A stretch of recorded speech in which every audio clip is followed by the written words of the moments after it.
തിരുവനന്തപുരത്തെ യൂണിവേഴ്സിറ്റി കോളേജിലെ SFI യൂണിറ്റിനെ പിരിച്ചുവിട്ടു എന്ന വാർത്ത പുറത്തു വരുമ്പോൾ പാർട്ടി ഇടപെട്ട് പാർട്ടിയുടെ തീരുമാനമനുസരിച്ച് യൂണിറ്റ് SFI ജില്ലാ നേതൃത്വം യൂണിവേഴ്സിറ്റി യൂണിറ്റിനെ പിരിച്ചുവിട്ടു എന്നുള്ള വാർത്ത കേൾക്കുമ്പോൾ എൻ്റെ മനസ്സിൽ വരുന്നത് ഒരു മലയാളത്തിലൊരു പഴഞ്ചൊല്ലാണ്. അതായത് കൊതുമ്പിന് മുകളിൽ തേങ്ങ കയറില്ല അല്ലെങ്കിൽ കരിക്ക് കയറില്ല എന്ന്. കൊതുമ്പാണ് ഈ കരിക്കിനെ പൊതിഞ്ഞ് കൊണ്ടുവന്ന് അതിനെ പരുവത്തിലാക്കുമ്പോൾ കൊതുമ്പൊന്ന് പൊട്ടി വിടർന്നതിന് ശേഷമാണ് അതിൻ്റെ താഴെയാണ് കരിക്ക് അല്ലെങ്കിൽ നമ്മുടെ കൊച്ചിങ്ങ എന്ന് പറയും. അത് പിന്നെ കരിക്കാകും, പിന്നെ തേങ്ങയാവും. അതൊരിക്കലും കൊതുമ്പിന് മുകളിൽ കയറാറില്ല. പക്ഷേ കേരളത്തിൻ്റെ പല അനുഭവങ്ങൾ വച്ചിട്ട് കൊതുമ്പിൻ്റെ മുകളിൽ കയറുന്ന കരിക്കായിട്ട് മാറി SFI പലപ്പോഴും. അത് മൂത്ത് വലിയ തേങ്ങയായിട്ട് പോലും കൊതുമ്പിൻ്റെ മുകളിൽ കയറി തല ഉയർത്തി നിന്നത് പലപ്പോഴും കൊതുമ്പിന് പോലും നിയന്ത്രിക്കാൻ കഴിയാത്ത തരത്തിൽ, അതായത് പാർട്ടിക്ക് പോലും CPM എന്നിരുന്ന മഹാപ്രസ്ഥാനത്തിന് പോലും നിയന്ത്രിക്കാൻ കഴിയാത്ത തരത്തിൽ വളർന്ന് പിന്നെ പന്തലിച്ചു പോയി കഴിഞ്ഞു SFI എന്ന് പറയുന്നത്. SFIയെ കൊണ്ട് പൊറുതിമുട്ടി CPM എന്ന് വേണമെങ്കിൽ പറയാം. SFIയെ പലതരത്തിൽ പിന്താങ്ങിയ നേതാക്കൾ, പ്രോത്സാഹിപ്പിച്ച നേതാക്കൾക്കെല്ലാം ഇപ്പോൾ അബദ്ധം പറ്റിപ്പോയി എന്ന് ചിന്തിച്ചു കൊണ്ടിരിക്കുന്നു. കേരളത്തിലെ പൊതു തെരഞ്ഞെടുപ്പിൽ പലപ്പോഴും CPMന് മറുപടി പറയാൻ കഴിയാത്ത തരത്തിൽ ആരോപണങ്ങൾ ഉയർന്നത് SFIയുമായി ബന്ധപ്പെട്ടുള്ള കാര്യങ്ങളാണ്. കഴിഞ്ഞ ലോക്സഭാ തെരഞ്ഞെടുപ്പിൽ പരാജയപ്പെടാനുള്ള പ്രധാന കാരണങ്ങളിലൊന്ന് SFI തന്നെയാണ് എന്നത് നിശ്ചയം തന്നെയാണ്. സിദ്ധാർത്ഥിന്റെ മരണം ഉൾപ്പെടെയുള്ളത് കേരളത്തിലെ ജനങ്ങളെ വല്ലാതെ ത്രസിപ്പിച്ചിരുന്നു, വല്ലാതെ അവരെ ബാധിച്ചിരുന്നു. അവരെ മനസ്സിനെയും അവരെ ചിന്തയെയും അവരെ മനസാക്ഷിയെയും ബാധിച്ചിരുന്നു. അത് CPMന് വലിയ പരാജയ കാരണമായി എന്നതും സത്യം തന്നെയാണ്.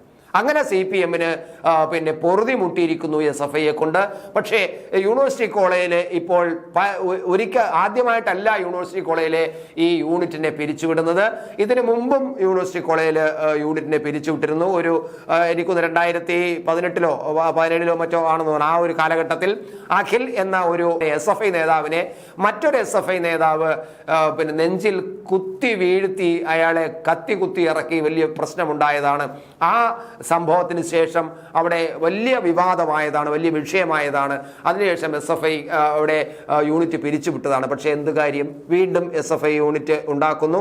ആ വീണ്ടും ഉണ്ടായ SFI യൂണിറ്റും പാർട്ടി പറഞ്ഞാൽ കേൾക്കാത്ത, നേതൃത്വം പറയാൻ കേൾക്കാത്ത ഒരു ഒരു ഒരു ഒരു തന്തോന്നികളുടെ ഒരു ഗൂണ്ട പടയായിട്ട് ഗ്രൂപ്പായിട്ട് SFI മാറുന്നു. സ്വാഭാവികമായിട്ടും യൂണിവേഴ്സിറ്റി കോളേജിന്റെ എന്തുകൊണ്ട് അങ്ങനെ സംഭവിക്കുന്നു പറഞ്ഞാൽ യൂണിവേഴ്സിറ്റി കോളേജിലെ SFIയുടെ ചരിത്രങ്ങൾ നമ്മളൊന്ന് പരിശോധിച്ചു കഴിഞ്ഞാൽ അത് ഇനിയും പിന്നെ പിരിച്ചുവിട്ടിട്ട് നടപടിയെടുത്തിട്ട് വീണ്ടും ഒരു യൂണിറ്റ് ഉണ്ടായാലും ഇത് തന്നെയായിരിക്കും യൂണിവേഴ്സിറ്റിയിലെ SFIയുടെ സ്ഥിതി എന്ന്. കാരണം യൂണിവേഴ്സിറ്റിയിലെ SFIയെ വളർത്തി ഇത്തരത്തിൽ പിന്നെ താന്തോന്നികളാക്കി മാറ്റിയത്, നാട്ടിന് പ്രയോജനമില്ലാത്ത വെറും തെമ്മാടികളായിട്ട് SFIയെ മാറ്റിയത് CPM നേതാക്കളാണ്.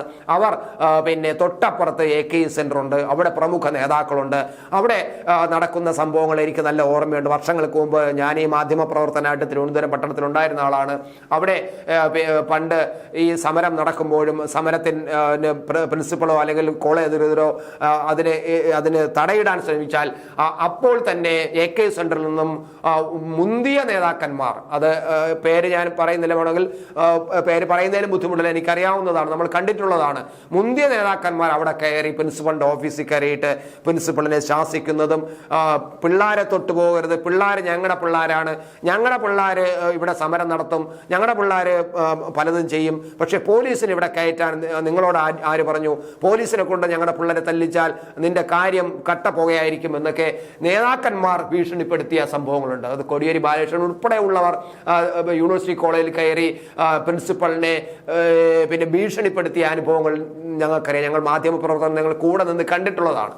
അപ്പൊ അങ്ങനെ ആ തരത്തിൽ SFIയിൽ വരുന്ന ഈ ടീനേജായ പിള്ളേർക്ക് ഇത്തരത്തിലുള്ള നേതാക്കന്മാരുടെ പരിപൂർണമായ പിന്തുണ ഉണ്ട് എന്നത് അവരെ വല്ലാതെ അഹങ്കാരികളാക്കി, തെമ്മാടികളാക്കി മാറ്റി. അവര് ഈ ഒരു ധൈര്യത്തിൽ അവർ വീണ്ടും വീണ്ടും തെമ്മാടിത്തരം കാണിച്ചുകൊണ്ടിരിക്കുന്ന തെമ്മാടിത്തരത്തിലെല്ലാം നേതാക്കന്മാർ, AK സെന്ററിൽ നിന്നുള്ള നേതാക്കന്മാരെല്ലാം എല്ലാ പിന്തുണയും നൽകിയിരുന്നു. അതുപോലെ ജില്ലാ കമ്മിറ്റിയിലെ പാർട്ടി നേതാക്കന്മാർ എല്ലാ പിന്തുണയും നൽകിയിരുന്നു.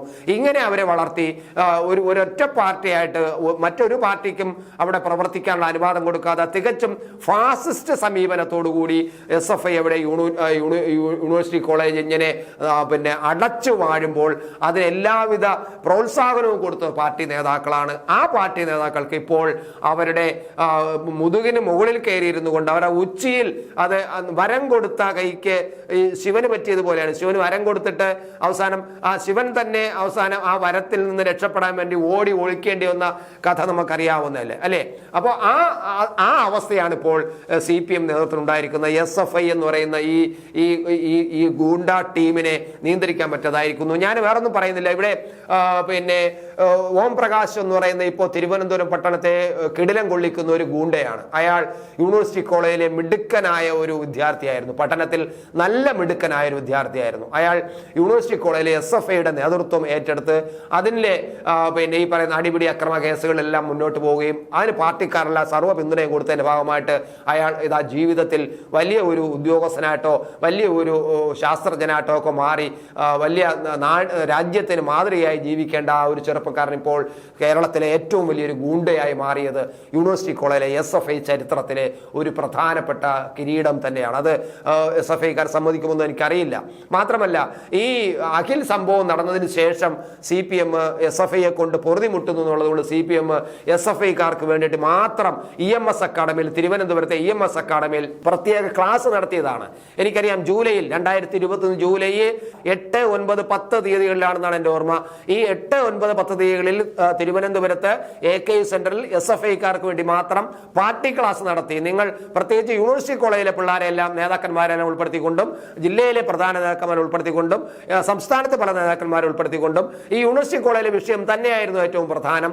അത് യൂണിവേഴ്സിറ്റി കോളേജിൽ മാത്രമല്ല കേരളത്തിന്റെ എമ്പാടുമുള്ള പല സർവകലാശാലകളിലും SFI കൊണ്ട് നിവൃത്തിയില്ലാതായി മാറിയ അവസ്ഥയിൽ പരാതികൾ പൊതുവിൽ രംഗത്ത് വന്ന അവസ്ഥയിൽ കോടതി കലാരാഷ്ട്രീയം വരെ നിരോധിക്കുന്ന അവസ്ഥയിലേക്ക് എത്തിയ സാഹചര്യത്തിൽ പിന്നെ സ്വാഭാവികമായിട്ടും ഒരു ക്ലാസ് നടത്തിയിരുന്നു. AK ബാലനായിരുന്നു അതിന്റെ ചുമതല. എനിക്ക് നല്ല ഓർമ്മയുണ്ട്.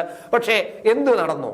ഇപ്പോൾ യൂണിവേഴ്സിറ്റി കോളേജിൽ വീണ്ടും ഒരു മുഹമ്മദ് അനസിന് അതുപോലെ അഫ്സൽ അയാളുടെ സുഹൃത്തെ അഫ്സലിനെയും തല്ലിയപ്പോഴാണ് വീണ്ടും CPM ഉണർന്നിരിക്കുന്നത്, യൂണിറ്റ് പിരിച്ചുവിട്ടിരിക്കുന്നത്. പക്ഷേ അതുകൊണ്ടൊന്നും പ്രയോജനം ഉണ്ടാകാൻ പോകുന്നില്ല. ഈ സംഘടനയെ നിങ്ങളുടെ തലയ്ക്ക് മുകളിൽ കയറിയിരിക്കുന്നു, കൊതുമ്പിന് മുകളിൽ കയറിയിരിക്കുന്നു.